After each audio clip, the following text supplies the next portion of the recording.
إن الحمد لله نحمده ونستعينه ونستغفره ونعوذ بالله من شرور أنفسنا ومن سيئات أعمالنا من يهده الله فلا مضل له ومن يضلل فلا هادي له وأشهد أن لا إله إلا الله وحده لا شريك له وأشهد أن محمدا عبده ورسوله أما بعد فإن خير الحديث كتاب الله وخير الهدي هدي محمد صلى الله عليه وسلم وشر الأمور محدثاتها وكل محدثة بدعة وكل بدعة ضلالة وكل ضلالة في النار. أعوذ بالله من الشيطان الرجيم. بسم الله الرحمن الرحيم. اهدنا الصراط المستقيم صراط الذين أنعمت عليهم غير المغضوب عليهم ولا الضالين. آمين.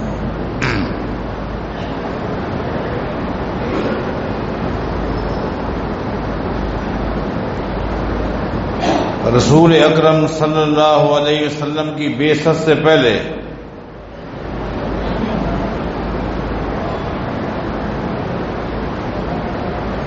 دو آسمانی شریعتیں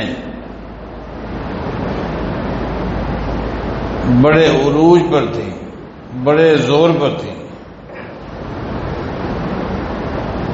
ایک یہود اور ایک نصارہ.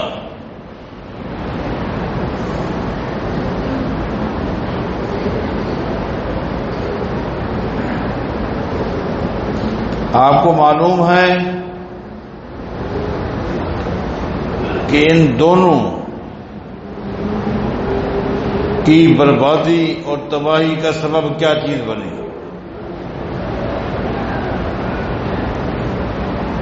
پہلے اس بات پر ہم غور کریں گے، پھر تیسرا اہم ترین نقطہ وہ ہے شریعت محمد صلی اللہ علیہ وسلم.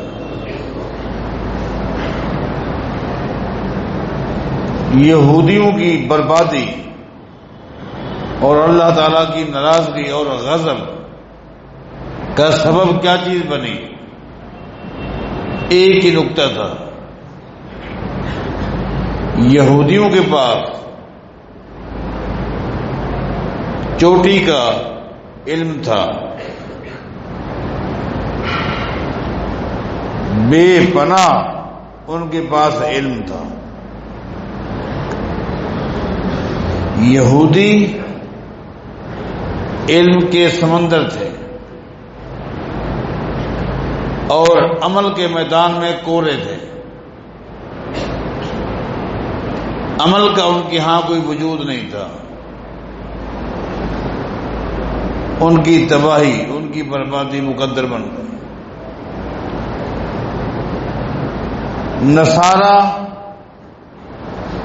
نصارہ کے ہاں علم نام کی کوئی چیز نہیں تھی. علم کے میدان میں نصرانی چوٹی کے جاہل، علم کا پتہ ہی نہیں تھا. بس پہاڑوں میں، غاروں میں چھپ چھپ کر مراقبے کرتے اور عمل تلاش کرتے رہتے تھے. دوسرے لفظوں میں کہوں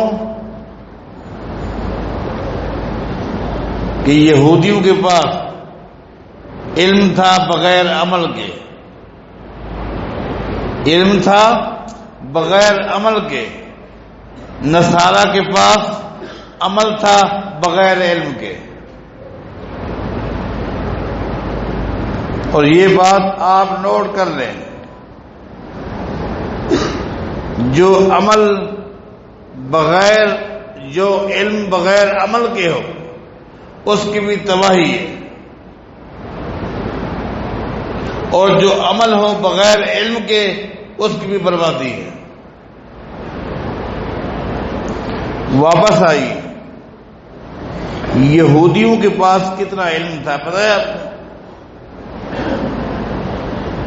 ہر چیز کا علم تھا، دنیا کے امور کا تو علم تھا، آخرت کا بھی علم تھا۔ آخرت کے جتنے بھی نکات ہیں یہودی حافظ تھے۔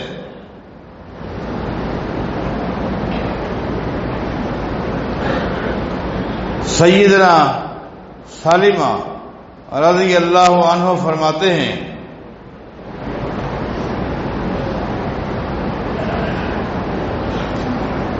کہ ایک دن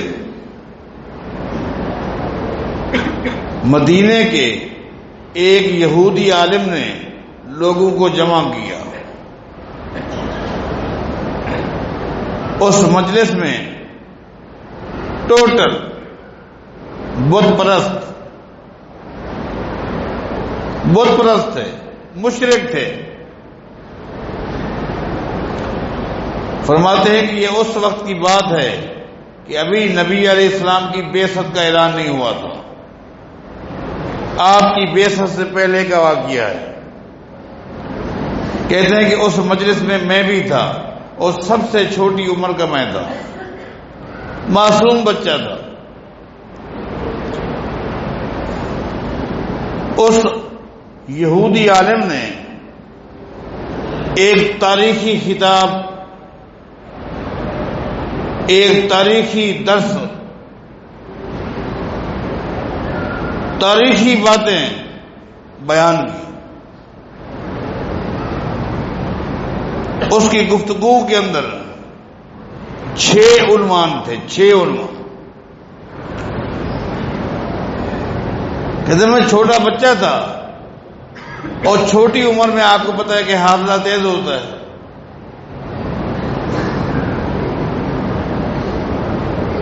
حافظہ تیز ہوتا ہے، اور بچپن میں عقل نام کی چیز کوئی نہیں ہوتی۔ بڑی عمر میں حافظہ نہیں ہوتا، عقل پختہ ہوتا ہے، عقل ٹھوس ہوتی ہے۔ 6 عنوانوں پر اس نے گفتگو کی۔ سلمہ رضی اللہ تعالیٰ عنہ 6 کے 6 ٹاپک یاد رکھتے تھے۔ فرماتے ہیں ذکر البعث والقیامت والحساب والمیزان والجنت والنار، 6 ٹاپک اس نے بیان کیے۔ پہلی مرتبہ میں نے ایسی گفتگو سنی، میں بھی باپ دادا کے ساتھ بیٹھا ہوا تھا۔ اس نے کہا لوگوں خبردار ہو جاؤ، مرنے کے بعد پھر تم نے اٹھنا ہے۔ سب دکھ ٹھنڈے ٹھنڈے کے ساتھ یہ کیا ہوا؟ سارے قیامت کے منکر تھے، مرنے کے بعد اٹھنے کے سارے منکر تھے، سب حیران ہیں یہ عالم آج کیا گفتگو کر رہا ہے۔ امام احمد بن حنبل نے اپنی مسند احمد میں اس یہودی عالم کی اس پوری گفتگو کو بیان کیا ہے۔ ذکر البعث، اس نے سب سے پہلے گفتگو کی، لوگوں مرنے کے بعد ہم سب اٹھیں گے۔ والقیامت، اس کے بعد قیامت قائم ہو جائے گی۔ والحساب، اور زندگی کے ایک ایک لمحے کا اللہ کو حساب دینا ہوگا۔ یہودی عالم کے علم کو آپ کے سامنے رکھ رہا ہوں، کتنا ان کے پاس علم تھا، ہر چیز کے علم تھا۔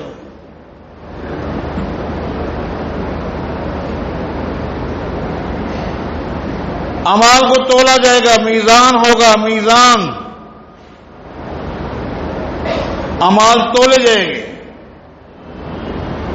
اس کے بعد جس انسان کے اعمال زیادہ ہوں گے اچھے تو وہ جنت میں جائے گا، جس کے برے اعمال زیادہ ہوں گے وہ جہنم میں جائے گا۔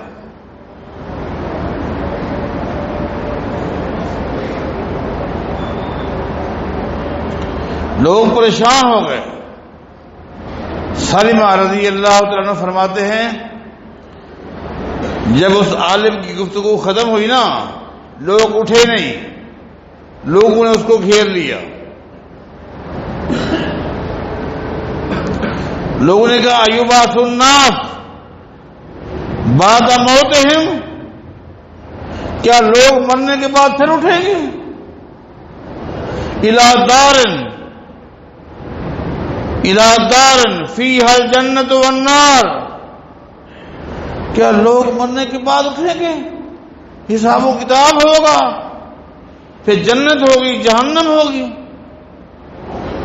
قال نعم، اس عالم، اس کا ایک روگ تھا، لوگ تعجب سے سوالات تو کر رہے تھے لیکن اس کے ساتھ کوئی مخالفت نہیں کر رہا تھا۔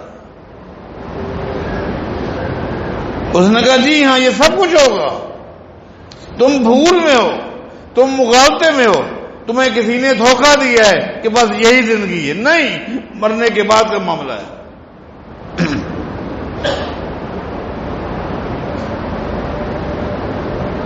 سلمہ رضی اللہ تعالیٰ عنہ فرماتے ہیں لوگوں نے کہا اچھا یہ بتائیں یہ معاملہ کب ہوگا،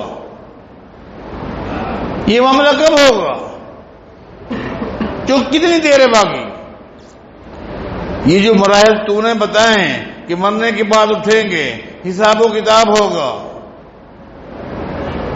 پھر جنت ہے جہنم ہے، یہ کب ہوگا، کتنا دیر ہے؟ اس نے کہا ابھی اس کو دیر ہے۔ کتنا دیر ہے؟ اس نے کہا کہ بس یوں سمجھو ابھی ایک اور نبی آنے والا ہے۔ بتاؤ اللہ، یہودیوں کے پاس علم تھا، چوٹی کا علم تھا، ابھی ایک اور نبی آنے والا ہے، ایک اور نبی آئے گا، جی ہاں آئے گا۔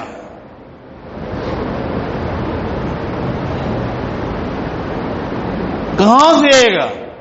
من الیمن والمکہ، وہ یمن اور مکہ کے راستے سے آئے گا، یمن اور مکے کے راستے سے یہاں آئے گا، اس کے بعد ہوگا۔ اچھا اس نبی کو آنے میں کتنا دیر ہے؟ اس نبی کو آنے میں کتنا دیر ہے؟ تو سلمہ رضی اللہ تعالیٰ عنہ کہتے ہیں فنظر الیہ، اس عالم نے میری طرف دیکھا، کیونکہ سب سے چھوٹی عمر کا میں بچہ تھا، سب سے چھوٹی عمر میری تھی، اس نے میری طرف دیکھا اور میری طرف دیکھنے کے بعد کہا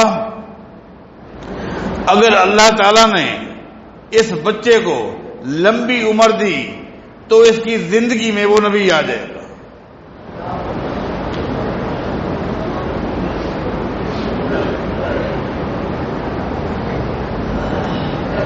سلمہ کہتے ہیں ایک وقت آ گیا، نبی علیہ السلام کی بعثت ہو گئی، آپ مکہ میں آ گئے، پھر آپ مکہ سے مدینہ آ گئے۔ اس یہودی عالم کی تقریر کو ہم نے یاد کیا ہوا تھا، اسی عالم کی تقریر کو سامنے رکھ کر ہمارا پورا خاندان مسلمان ہو گیا۔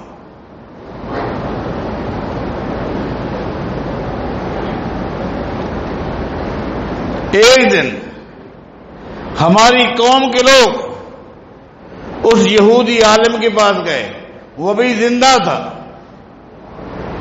اس سے کہا الست تأمرنا، کیا تیرا یہ حکم نہیں تھا، اسی نبی کے بارے تو نہیں کہتا تھا، وہ نبی تو آ گیا، ہم تیرے کہنے کی وجہ سے، تیری تقریر کی وجہ سے مسلمان ہو گئے ہیں، الست تأمرنا۔ اس نے کہا جی ہاں، جس نبی کے بارے میں نے کہا تھا وہ یہی ہے، جس پر تم ایمان لے کر آگے، یہی ہے۔ سلمہ کہتے ہیں آمنا بہ وکفر بہ بغیا وحسدا، ہم اسی تقریر کو سامنے رکھ کر محمد مصطفیٰ پر ایمان لے، لیکن وہ یہودی عالم بغض اور حسد کی وجہ سے یہودی ہو کر مرا، پیغمبر پہ ایمان نہ لایا۔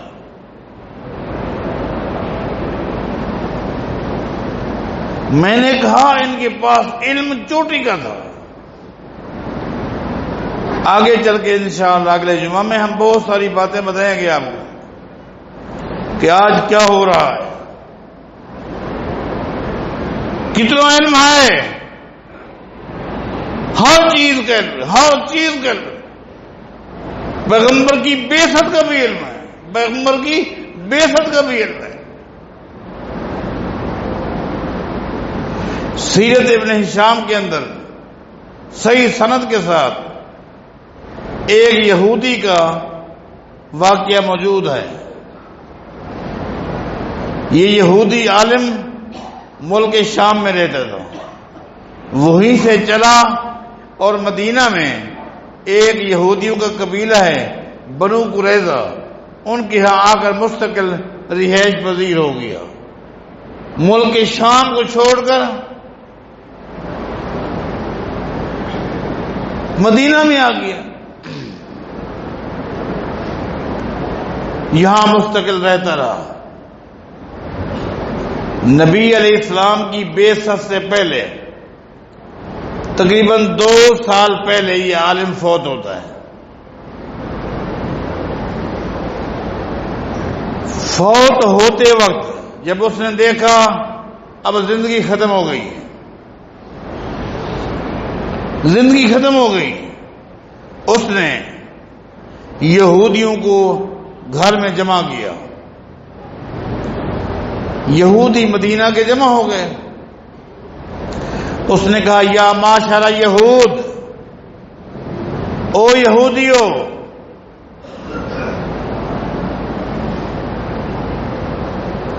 اترون ما اخرجنی من ارض الخمر الشام الى ارض الجوع والبوس۔ یہودیوں یہ تو بتاؤ، کبھی تم نے سوچا کہ ملک شام جہاں دنیا کی ساری سہولتیں موجود ہیں، جہاں شراب کے اڈے ہیں، عیاشی کے سارے اڈے ہیں، ساری سہولتیں ہیں،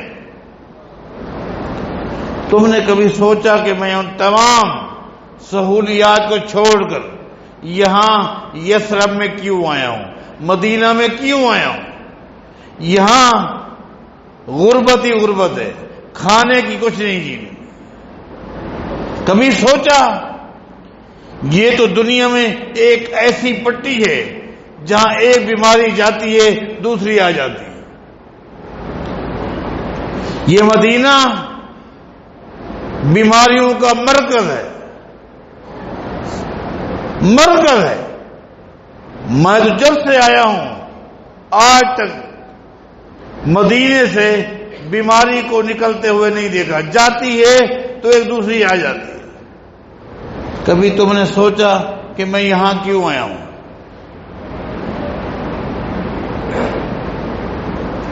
سب نے کہا، ہم نے کبھی اس پر غور نہیں کیا۔ بہرحال حالات ہوتے ہیں، کبھی برادری کے اختلافات بھی جگہ چھوڑنے کے لیے مجبور کر دیتے ہیں، کبھی معاشی مسئلے ہوتے ہیں، کوئی ہوتا ہے۔ ہم نے کبھی نہیں سوچا، اس نے کہا نہیں کچھ بھی نہیں ہے۔ انظرو، میں یہاں مدینہ میں اس لیے آیا ہوں، انظرو الی مخرج النبی صلی اللہ علیہ وسلم، چونکہ میں آسمانی کتابوں کا خوب مطالعہ کر چکا ہوں، میرے علم کا خلاصہ یہ ہے کہ بہت ہی قریب اس سرزمین پہ جہاں غربت ہے، فقر و فاقہ ہے، بیماریاں ہی بیماریاں ہیں، یہاں ایک آخری نبی آنے والا ہے۔ یہ یہودیوں کا علم بتا رہا ہو، یہودیوں کا علم بتا رہا ہو کہ ان کے پاس کتنا علم تھا، کتنا علم تھا۔ یہاں اس پٹی پر ایک آخری نبی آنے والا ہے،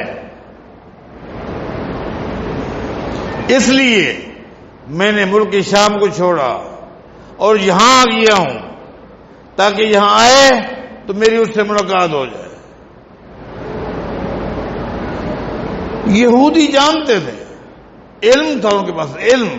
آپ کو پتا ہے نبی علیہ الصلوۃ والسلام کے ساتھ کبھی بھی نہ مکہ میں نہ کبھی مدینہ میں کبھی کسی عیسائی نے مناظرے نہیں کیے تھے، کبھی کسی نصرانی نے میرے پیغمبر کے ساتھ کسی نقطے پر مناظرے نہیں کیے تھے۔ ہاں مناظرے کیے ہیں، یہودیوں نے کیے ہیں۔ کیوں؟ ان کے پاس علم تھا۔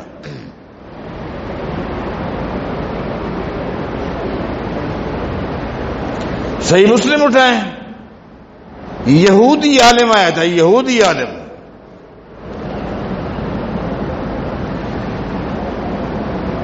یہودی عالم نے آ کر نبی علیہ السلام کے ساتھ گفتگو کی تھی، جس کا ذکر صحیح مسلم موجود ہے۔ اس نے لگاتار سوالات کیے اور سوالات کرنے سے پہلے کہا تھا اس نے، میں نے کوئی سوالات کرنے ہیں اور میں جانتا ہوں، وہ عالم کہہ رہا ہے، یہودی عالم، مجھے پتا ہے میرے ان سوالوں کا جواب نبی کے علاوہ کوئی نہیں دے سکتا، بتاؤ۔ اس لیے میں کسی آپ کے اور امتی کے پاس نہیں گیا، میں ابو بکر کے پاس نہیں گیا، عمر کے پاس نہیں گیا، آپ کے پاس آیا۔ کیوں؟ آپ کا دعویٰ ہے کہ میں نبی ہوں، تو میرے سوالوں کا جواب سوائے نبی کے کوئی اور دے نہیں سکتا۔ نبی علیہ السلام نے فرمایا ٹھیک ہے، سوالات کر۔ صحیح مسلم میں وہ سارے سوال اور نبی علیہ السلام کے جوابات موجود ہیں۔ اس یہودی عالم نے سوال کیا، نبی علیہ السلام نے اس کا جواب دیا۔ اس نے دوسرا سوال کیا، نبی علیہ السلام نے جواب دیا۔ اس نے تیسرا سوال کیا، نبی علیہ السلام نے جواب دیا۔ وہ سوالات کرتا رہا، نبی علیہ السلام جواب دیتے رہے۔ آخر میں اس یہودی عالم کو یہ کہنا پڑا، لقد صدقت وَإِنَّكَ لَنَبِيٌّ،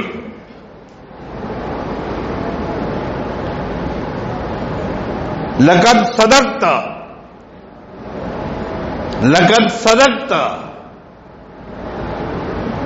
اے محمد صلی اللہ علیہ وسلم، آپ نے جن سوالوں کا بھی جواب دیے ہیں سارے جواب صحیح ہیں۔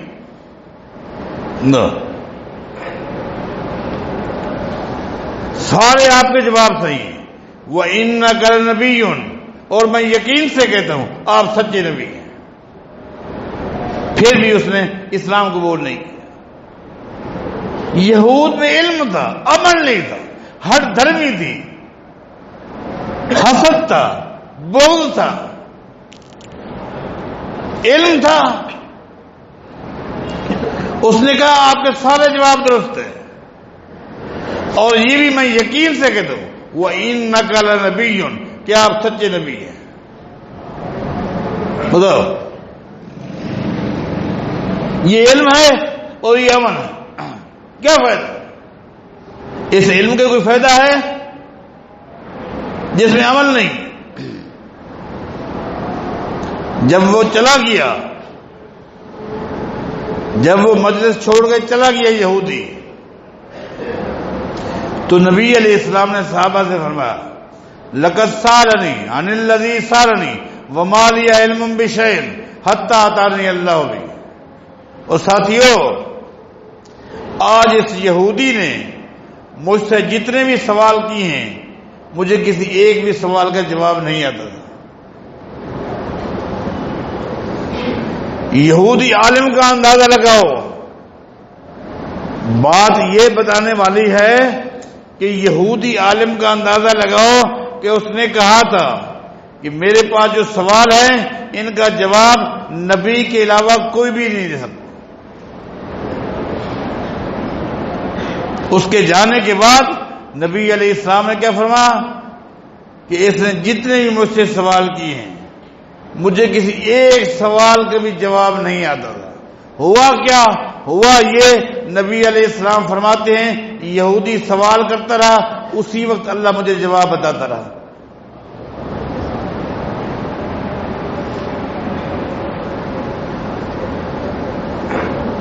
میں آپ سے پوچھتا ہوں،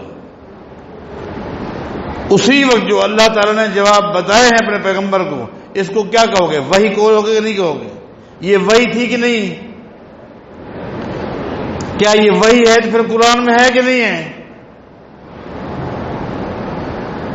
یہ تو نعوذ باللہ جھوٹ بولو پیغمبر پہ، اللہ نے نہیں بتائے تھے، یہ پیغمبر سچا ہے، اللہ نے بتائے تھے، تو پھر یہ وحی ہے، اور قرآن میں نہیں تو پھر مانو قرآن بھی وحی ہے، حدیث بھی وحی ہے، مانو۔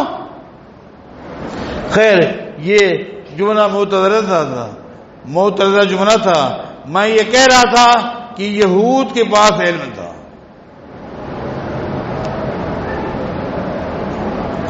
لیکن اللہ تعالی نے یہودیوں کو قرآن کریم میں گدھا کے ساتھ تشبیہ دی ہے، گدھا کے ساتھ۔ کیا کہا؟ مثل الذین حملوا التوراۃ کمثل الحمار یحمل اسفارا۔ اللہ فرماتا ہے یہ یہودی یہ گدھے ہیں، گدھے۔ یہودیوں کو گدھا کیوں کہا ہے؟ اللہ نے آگے مثال دی کہ جس طرح ایک گدھے کے اوپر سامان لاد دو، سامان لاد دو، کتابیں لاد دو، کتابیں لاد دو، اس کی پیٹھ پہ تورات رکھ دو، انجیل رکھ دو، آسمانی صحیفے رکھ دو، وہ اٹھا کے چلتا پھرتا رہے گا، اس کو فائدہ ہے؟ فائدہ ہے؟ اللہ فرماتا ہے جس طرح گدھے کی پیٹھ پہ کتابیں رکھ دو گدھے کو فائدہ نہیں، یہودیوں کے سینے میں کتابیں ہیں، فائدہ کوئی بھی نہیں ہے۔ کیوں عمل نہیں؟ علم سے کورے، یہ یہود ہیں۔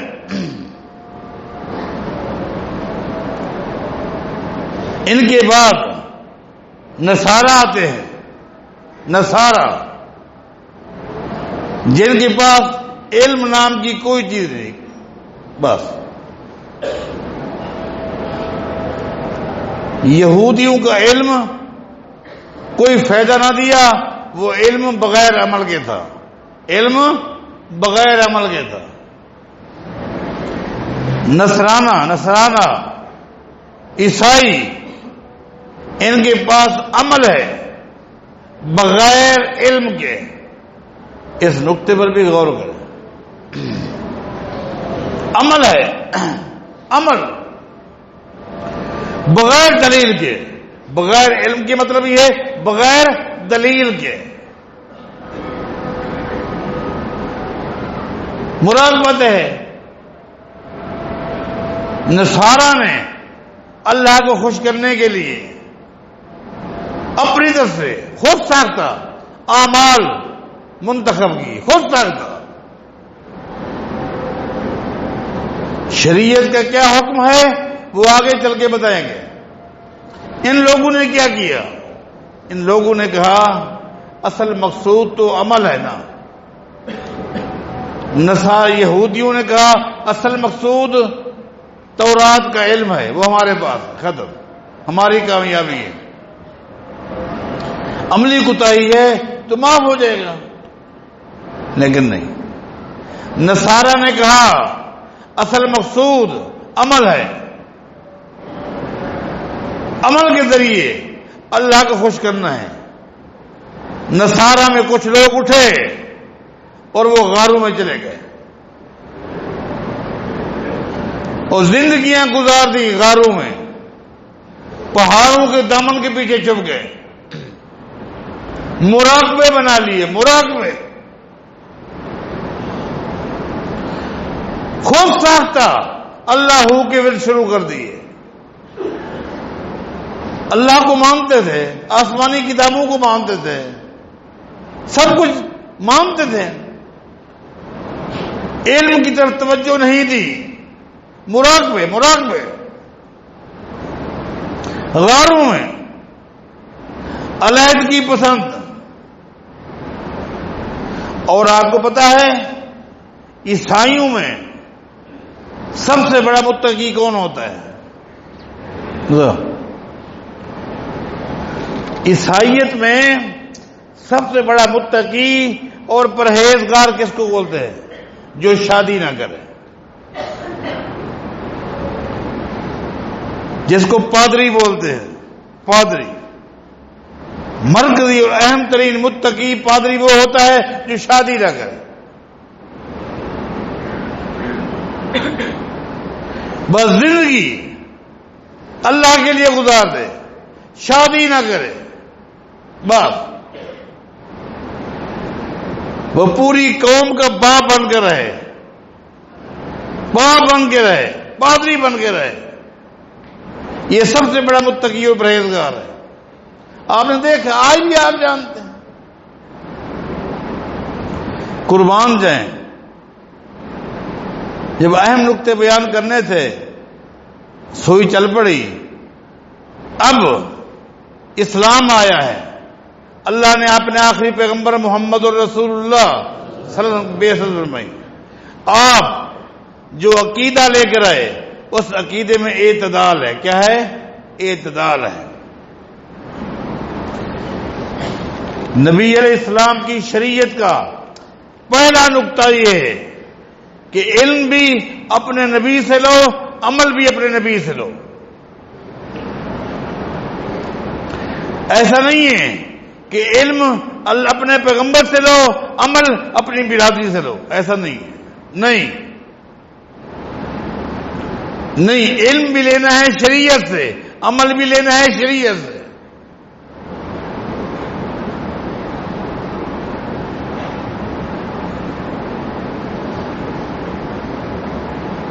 جس کا کلمہ پڑھا اسی کی اتباع کرنی۔ جس پیغمبر نے دو ٹوک لفظوں میں کہہ دیا ان اتبع الا ما یوحى الی، لوگوں اگر تم میری اتباع کر رہے ہو تو سن کا فرما بردار ہوں۔ میں بھی اللہ تعالیٰ کے فرامین کی اتباع کرتا ہوں، اللہ تعالیٰ کے احکام کی تابع داری کرتا ہوں۔ حکم یہی دیا گیا ہے، میں پابند ہوں اس چیز کا۔ اس امت کی کامیابی اسی بات پہ ہے کہ یہ نہ عمل امت سے لیتے ہیں نہ علم امت سے لیتے ہیں۔ یہ تو تباہی ان لوگوں کی ہے جن کی طرف چند اشارے کر کے باتیں کی ہے۔ اس امت کی کامیابی یہ ہے، اپنے پیغمبر کی ذات سے عقیدت ہے، اپنی جگہ پر ہے، یہ ہونی چاہیے۔ لیکن اللہ تعالیٰ نے قرآن کریم میں جس نقطے کو بار بار بیان کیا ہے وہ انبیاء کی بعثت ہے، بعثت ہے، ولادت نہیں ہے۔ اہم ترین نقطہ بعثت ہے۔ وَلَقَدْ بَعَثْنَا فِي كُلِّ أُمَّةٍ رَسُولًا، وَلَقَدْ بَعَثْنَا، کہیں لفظ باسنا آئے گا، کہیں ارسلنا، ما ارسلنا من قبلک من رسول، کہیں ارسلنا کا لفظ آئے گا، رسالت کا ذکر آئے گا، کہیں نبوت کا ذکر آئے گا، کہیں بعثت کا ذکر آئے گا۔ اصل نکات تو یہ ہیں کہ ہم نے انبیاء کو مبعوث کیا۔ مجھے تو پورے 30 پارے میں کسی جگہ پر بھی محمد مصطفیٰ صلی اللہ علیہ وسلم کی ولادت کے حوالے سے کوئی ایک آیت بھی نہیں ملی۔ ہاں بعثت کے حوالے سے رسالت کے حوالے سے آیات موجود ہے۔ اس کا مطلب یہ ہے اصل مقصود انبیاء کی بعثت ہے کہ لوگوں انبیاء کی بعثت پہ غور کرو کہ وہ کیا پیغام لے کر آئے، کیا عقیدہ لے کر آئے، کیا عمل لے کر آئے، کیا اخلاق لے کر آئے، کیا اطوار لے کر آئے۔ یہ ہے باتیں، غور کرنے والی یہ باتیں ہیں کہ انبیاء کی بعثت کا مقصد کیا ہے۔ انبیاء کو مبعوث کیا۔ وَلَقَدْ بَعَثْنَا فِي كُلِّ أُمَّةٍ رَسُولًا أَنِ اعْبُدُوا اللَّهَ وَاجْتَنِبُوا الطَّاغُوتَ، ہم نے ہر قوم میں نبی بھیجا اور پیغام کیا دیا کہ بتا دو اللہ کے علاوہ کوئی معبود نہیں ہے۔ اللہ کے مقابلے میں جس کی بھی لوگ پوجا کرتے ہیں، اللہ کے علاوہ جس کو بھی لوگ مشکل کشا سمجھتے ہیں، حاجت روا سمجھتے ہیں، وہ طاغوت ہے۔ وہ کیا ہے؟ طاغوت ہے۔ اللہ کے مقابلے میں اگر کوئی شخص، کوئی قوم پتھر کے آگے جھکی ہوئی ہے، یہ پتھر شریعت کی اصطلاح میں طاغوت ہے۔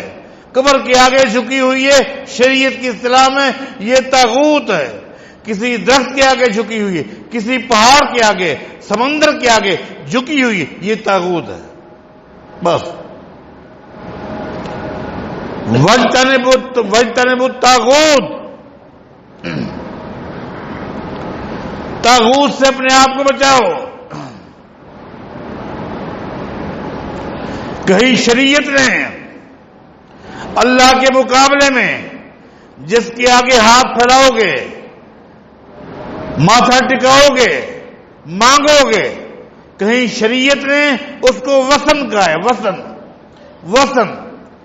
وثن کا لفظی معنی ہوتا ہے بت،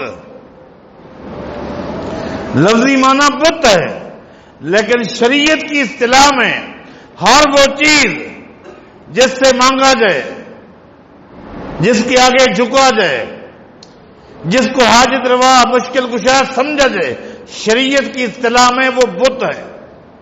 وہ کیا ہے؟ بت ہے۔ آپ کو پتا نہیں کہ نبی علیہ السلام نے اپنی وفات سے پہلے جو دعائیں مانگی ہیں، اپنی وفات سے پہلے، ان دعاؤں میں سے ایک دعا یہ بھی ہے، اللہم لا تجعل قبری وثنا یعبد۔ آپ غور کریں، اس حدیث کے الفاظ پر غور کریں۔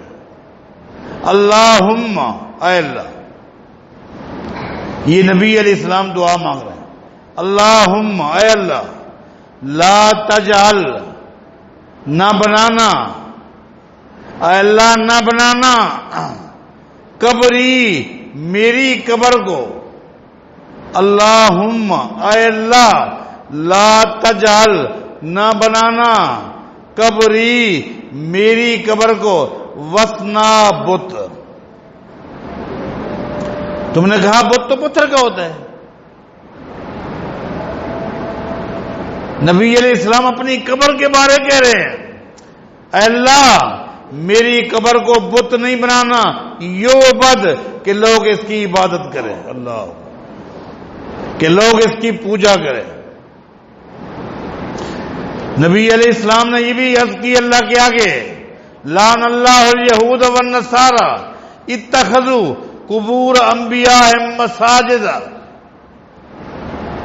اے اللہ یہود و نصارہ پہ لعنت فرما، جن لوگوں نے اپنے انبیاء اور ایک حدیث کے مطابق نیک لوگوں کی قبروں کو سجدہ گاہ بنا لیا۔ شریعت کی اصطلاح میں اللہ کے علاوہ جس کو بھی مشکل کشا، حاجت روا، بگڑی بنانے والا سمجھو گے، وہ بت ہے، وہ طاغوت ہے۔ انبیاء آئے، انبیاء کی بعثت کا بنیادی اور پہلا نقطہ یہ تھا۔ اس کے علاوہ آگے بھی نکات ہیں جس کو میں آپ کے سامنے رکھوں گا۔ اللہ تعالی ہم سب کو انبیاء کی بعثت کے مقصد کو سمجھنے اور انہیں عملی شکل دینے کی توفیق عطا فرمائے۔